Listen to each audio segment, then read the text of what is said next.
and welcome to the Mindset Coach podcast, the show where coaches and coaches-to-be tune in to learn how to integrate mindset coaching tools and neuroscience-based techniques into their practice and grow and scale a coaching business they love. I'm your host, Lara Young, founder of the Mindset Coach Academy, author of 52 Adventures to Change Your Life, award-winning business owner, coach and coach trainer. Tune into this podcast each Friday, free on all the podcasting apps, and click to subscribe so you never miss an episode. And remember, mindset is everything. Let's get planning for the year ahead.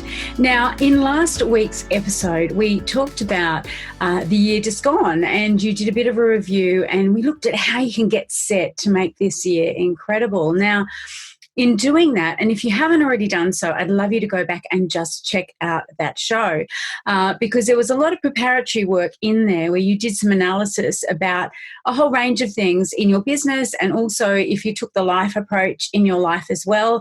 And you looked at things like, your financials, you looked at your products and services in your business, you looked at things like the messages that you want to get out there, you looked at how you want to feel in your business. And so there's a whole lot of pre-work that is a foundation for this show. So please head back and check that one out if you haven't already done it and completed the worksheet that's in the resources section, mindsetcoachacademy.com/resources.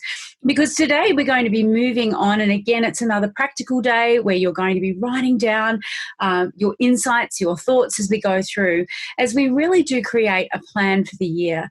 Now, planning is something that I know a lot of you will think, yeah, it's absolutely essential that I plan so that I achieve things, I get things done. Others of you will think that it's a concept, like conceptually, you know that planning's a good idea in your business or even in your life, but you actually don't ever get around to putting pen to paper. Now, this is your invitation to actually do that today or in the coming days, to take time to have a cup of tea, have a cup of coffee or a glass of wine and sit down and do the work, just that thought work that's required to really start to think about what it is that you want to achieve and how you're going to make those things a reality. Now, I don't know about you, but I'm someone who absolutely loves planners. I have wall planners, I have diary planners, and some years I use them and fill them up, and other years they sit blank. And you know what? There's a direct correlation between the years when I actually take the time to write down my plan, to review things consistently, to look at the revenue coming into my business, to review my products and services, my social media insights. There's a direct correlation between the years when I undertake those activities and the success I achieve and the years when I don't. And so for you, it's an opportunity to follow along here and actually do the work, do that thought work with me as your guide as to what you want to achieve in the year to come. Now, in the last week's show, we actually talked about setting out that vision for the year in terms of a reflection back on writing a letter to your future self so that you're reading it at the end of the year about all the things that you've achieved, both in your business and in your personal life. And so today what we want to do, and in that letter, really, we talked about it as being a concept of the 12 months, right? A year is 12 months, 1st of January to the 31st of December. What we want to do now is we want to break that down into the 90-day planning framework or the 12-week year framework, which is something that I really love to use. I use it with my students, with my clients, and I teach it as a methodology, which is something that really helps to accelerate levels of engagement and productivity and motivation. Look, I spent years in the corporate world. I was the global head of HR, and I know very much that motivation levels were really high in January.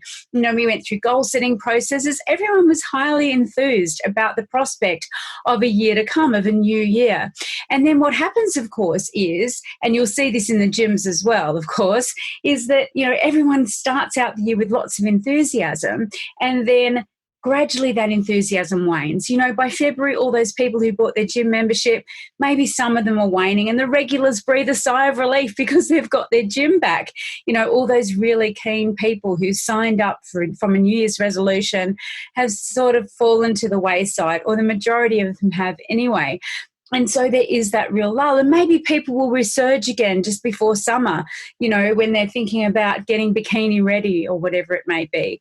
And it's interesting because there's a correlation in terms of that behavior between the way that we experience periods of the year, and we think about a sense of urgency and the amount of things that we get done. So we know in organizations, for example, there's peak periods at the start of a year, whether that's January or the start of the financial year, depending on what business you're in.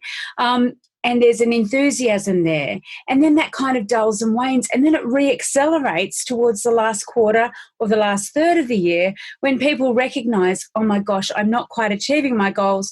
I need to put the pedal to the metal and really get going in terms of finishing those projects, reaching those sales targets, reaching the financial targets that I had, or whatever the targets may be in business. And so what happens, of course, is we have these great swathes of wasted time. We have wasted time and energy.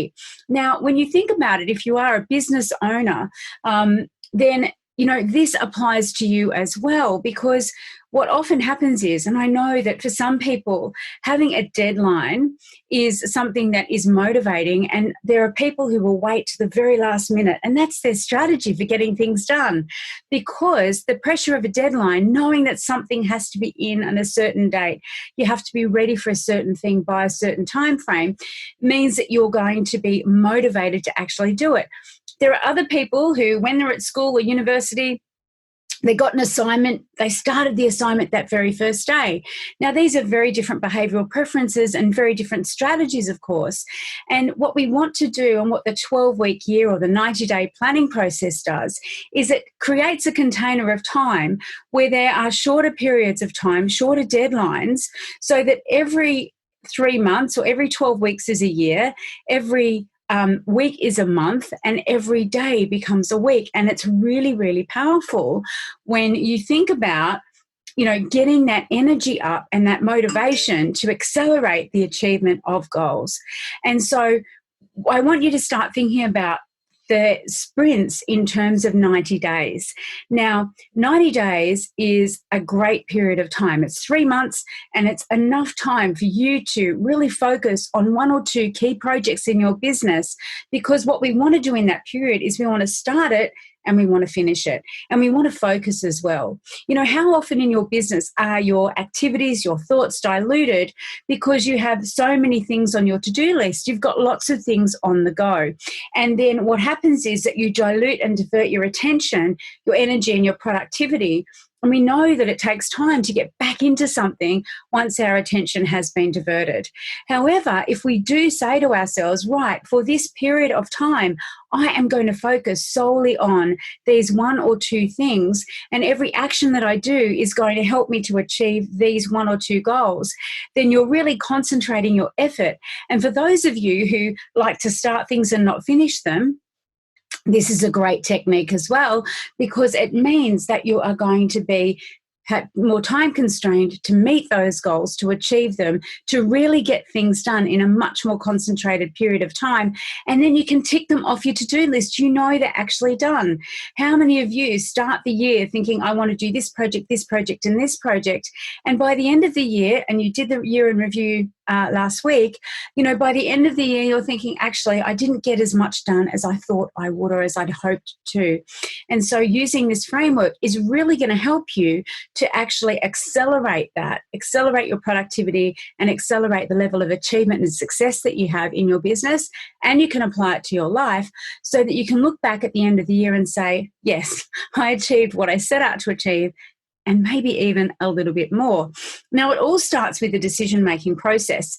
Now, what I want you to do is, the first step is to, before we even make the decision about what our top priorities are, is that I want you to go through with me each of the different 5 key areas of your business, and we're going to go through them one by one. And I want you to write the goals that you have for those areas, and then using that as the basis for decision making, you're going to pick one area that's the key area and a secondary area, depending on how much work achieving the goal in that key area is going to be for you.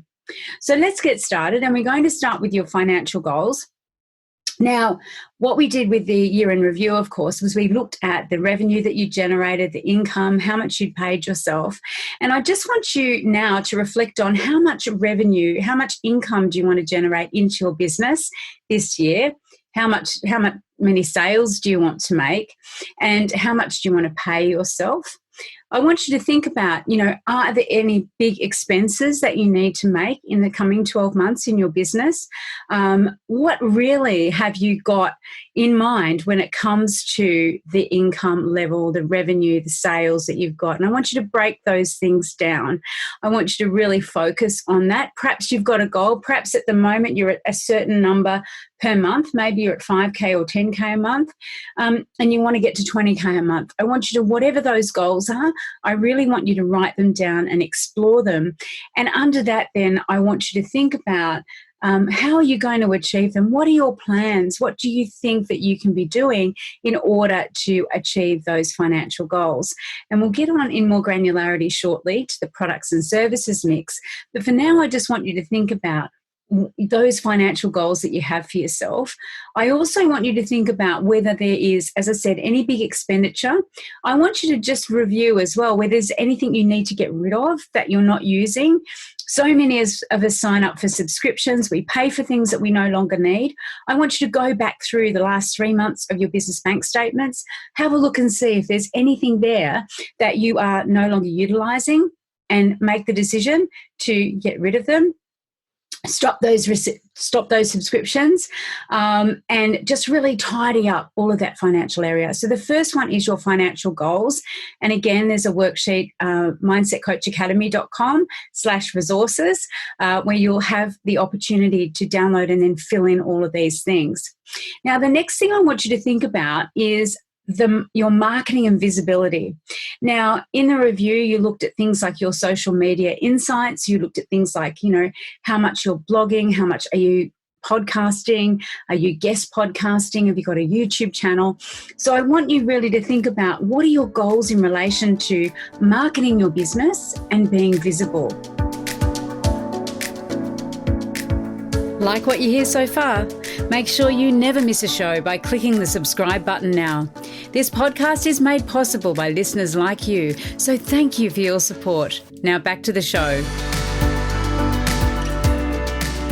Take some time to think about what are the opportunities that exist for you to really get out there and attract and engage with your ideal clients. What opportunities exist for you to become more well-known in the marketplace? What are the opportunities? What goals do you have for getting out there and being someone who is synonymous with the field in which you work? And I want you to really think about all of the things that you can be doing. What is your goal in that area? Now, when we break this down, we can look at things like, if you wanted to build your list, for example, you wanted to build your email list was one of the goals that you had under marketing and visibility, then what you also may need to do in terms of subtasks for that goal is to create an opt-in or a lead magnet. Now, that is one of the ways that people first discover you. They sign up for a free thing. We've all done it, whether it's a webinar or a challenge or a downloadable checklist. I want you to think about, how do people come into contact with you? Maybe you need to design an opt-in. Maybe you also need to start blogging. Maybe one of the things that you're going to do as part of this is to commit to blogging every week, once a week, or doing one episode on IGTV or in YouTube once a week.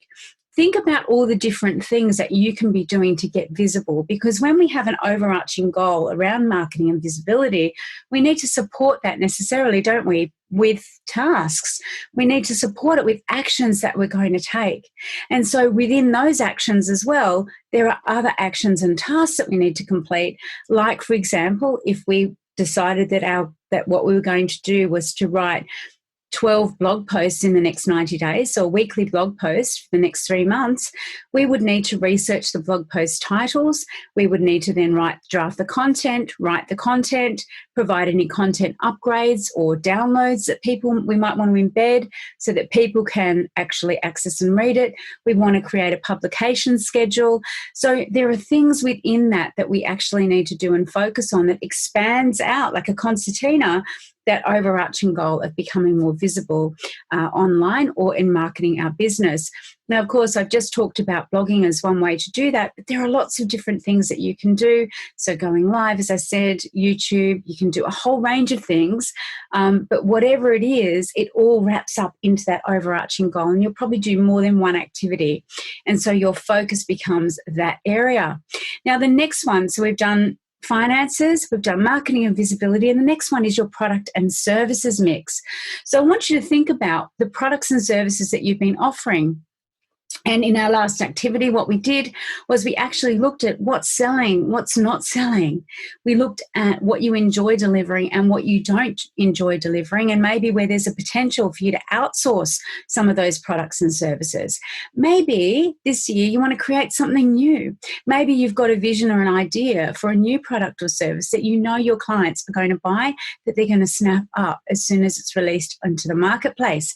And so this is your opportunity to identify that product or service and to focus for 90 days on developing it, launching it, marketing it and launching it and selling it out there in the marketplace.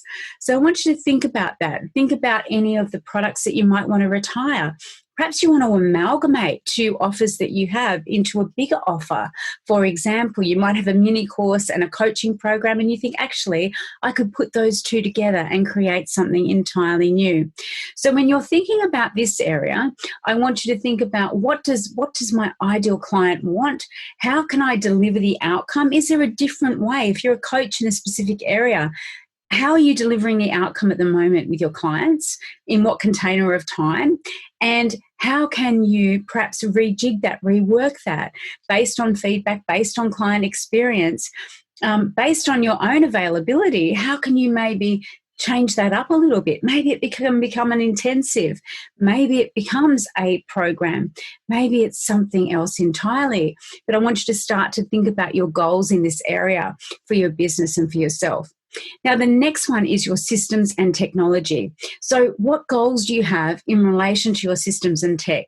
Now, maybe, for example, you need to create a new website. That's something that you want to do in the next 90 days. You want to focus on your website. Maybe you want to focus on SEO in your website, search engine optimization. Maybe you want to create funnels from a tech perspective. Maybe there are systems, your CRM system, your email system. Maybe there are things that you want to really enhance in your business. Maybe there's an onboarding technique that you want to really get nailed. Perhaps you've got a team that you want to have your systems recorded so that you've got a framework so that everyone in your business knows exactly what happens when. Those are the sort of things that I want you to think about, including in your systems and technology area for your business and for your goals. And at this stage, what we're talking about is, what is the goal under this area? What are the things that I want to achieve in the whole year, like 12 months? What are the things that I want to get done? Because next we're going to start to prioritize them. But the final category and the 5th category is people and self-leadership. Now, I want you to think about this. If you have a team, then this is thinking about, who do I need on my team? Is the team working effectively? Maybe you're recognizing that you do need to start outsourcing. Perhaps you need to hire a VA or an online business manager or some tech support. I want you to start to think about, what are your goals in this area over the next 12 months? And also your self-leadership. What are you not doing? What were you not doing last year that you know that you need to do? Maybe you need to tighten up those boundaries. Maybe you're too accessible in your business. Maybe you're responding all the time when you're not, and not managing your time effectively. Perhaps you're not giving yourself enough rest in your business. What do you need to do? What goals do you have personally for yourself? Maybe you want to have a CEO day every Friday or have every Wednesday off. Whatever it is, I want you to write your goals for people. So this is people as in your team, and also for you, self-leadership in terms of your balance, your own self-care, and your own energy regulation and monitoring. So when you've written down all of the goals that you have under those areas, so your financial goals, your marketing and visibility goals, your product and service goals, your systems and technology goals, your people and self-leadership goals, then what I want you to do is to go through that list and identify what are the main goals you want to focus on first. What are the things that you want to do first? Then what I want you to do is to think about, are there within that any projects? So when I think of projects, I think of things like creating a website's a project. A launch is a project, okay? Or creating a new course is a project. So you want to identify the projects that sit within that as well. Now, sometimes a project will take more than a 90-day period. So, for example, you may have a launch coming up, perhaps in March, and you will start the process in this first 90 days, but then that will carry over into the next 90-day period. So I want you to really get like a visual clarity about where things are going to sit and where those projects are in your business. The next thing I want you to do is to think about what is your overarching theme for the next 90 days, because you are just going to choose one main one and potentially a second subcategory. And I want you to think about what your overarching theme is. So theme examples are things like visibility. So if your theme was visibility, well, in all likelihood, you're going to choose goals that sit within the marketing and visibility area. You want to get out there. You want to be known and synonymous with doing what it is that you do and working with the clients that you work with. So under that, there'll be a lot of projects and a lot of tasks and activities that are going to help you to drive achieving that level of visibility under that goal area. Or it might be productivity, and maybe then it's something about your systems and your people, your team and your system goals. And so think about the overarching theme. Maybe it's abundance. Maybe your theme is abundance. So you'll be looking at your financial goals, and you'll be looking at how you can save money and make money in your business. So you might be looking as a sub-goal of that at what services and products that you can be delivering.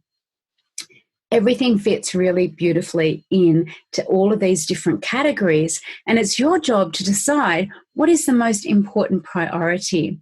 So I want you to look down then across all of those lists and prioritize. And this is the time when you're making a choice. Now, in making a choice, you're not saying you're not going to do the other things. What you're saying is that your time and attention will be on this one thing for the next 90 days.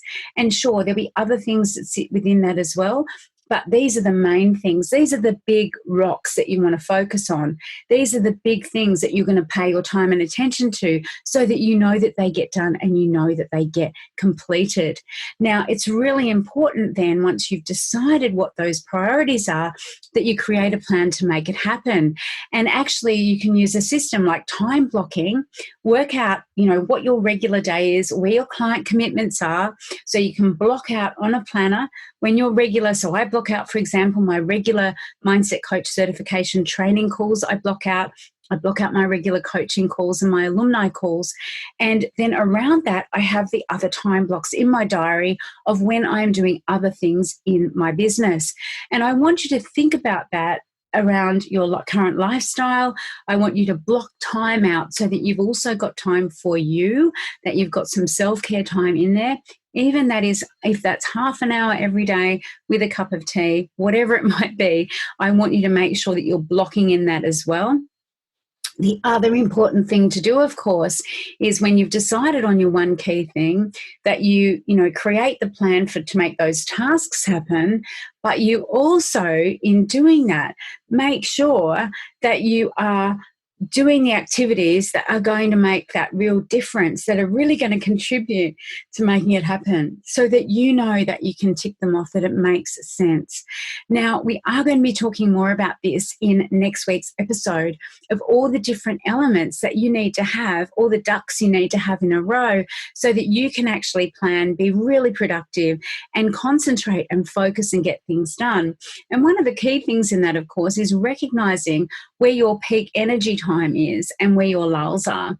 Like, I know for myself, I'm very much a morning person. I get up early, I do the school run, and then I come back. And the first 3 hours of my day are always the most productive. And so I schedule my thought tasks into those blocks mainly, because I know I'm more on fire, I'm more energized, I'm more productive. And then I have the typical after school slump, right? It reminds me of my school days where we'd come home tired from school, we'd have a snack, and the energy levels would dip for a while. And it's up to you to kind of work out where your energy levels are so that you're managing and doing those tasks that require the most thought during those periods when you're most alert, when you're most invigorated and you're most motivated, because then, of course, they go more easily and effortlessly. Now, as with last week's show, I've talked through quite a lot here, and I want you to go and do your reflection. I want you to go and do your work using the worksheet to actually look through each of those areas, to set your big goals, your big chunks, your big rocks for each of those areas. And then we're going to next week start to break that down and get more granular about all the steps that you're going to take to make those things happen, to make them a reality in your business, so that when you do come to open that letter at the end of the year where you've written to your future self, you can celebrate all the things that you have achieved. I'm really looking forward to seeing what unfolds for you, and I'd love to hear from you as to what key theme you've decided on for this year. Bye for now. That wraps up this week's episode of the Mindset Coach podcast. Remember to join us next week for another episode, and subscribe on your favourite podcast app. Leave us a review if you've loved it, share it with your friends, and I really look forward to learning how you're implementing the tools and techniques that you're learning here. Mindset is everything.